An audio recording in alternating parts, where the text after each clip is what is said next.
কার্যক্রম স্থগিত হওয়া আওয়ামী লীগের শাটডাউন কর্মসূচিতে কোনো সাড়া নেই। রবিবার রাজধানীতে যান চলাচল একেবারেই স্বাভাবিক।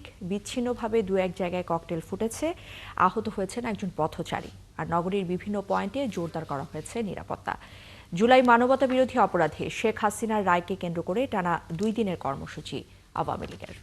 বিস্তারিত জুলিয়া তানহার প্রতিবেদনে। সকাল 8টার কিছু পরে নিউ ইস্কাটনের ওয়াকফ ভবনের সামনের ফুটপাত দিয়ে হেঁটে যাচ্ছিলেন আব্দুল বাসির। হঠাৎই তার সামনে একটি ককটেলের বিস্ফোরণ ঘটে, এতে আহত হন তিনি। ধারণা করা হচ্ছে ওই এলাকার ফ্লাইওভারের ওপর থেকেই ফেলা হয় ককটেলটি।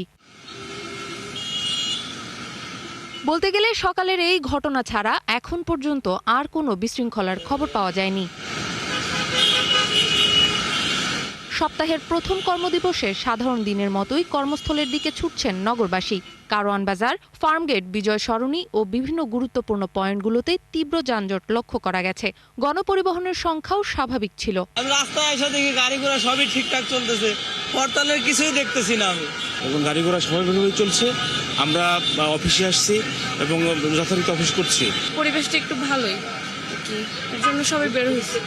বিভিন্ন গুরুত্বপূর্ণ স্থানে পুলিশি তৎপরতা চলমান রয়েছে। পাশাপাশি র্যাব ও বিজিবি সদস্যদেরও দায়িত্ব পালন করতে দেখা গেছে।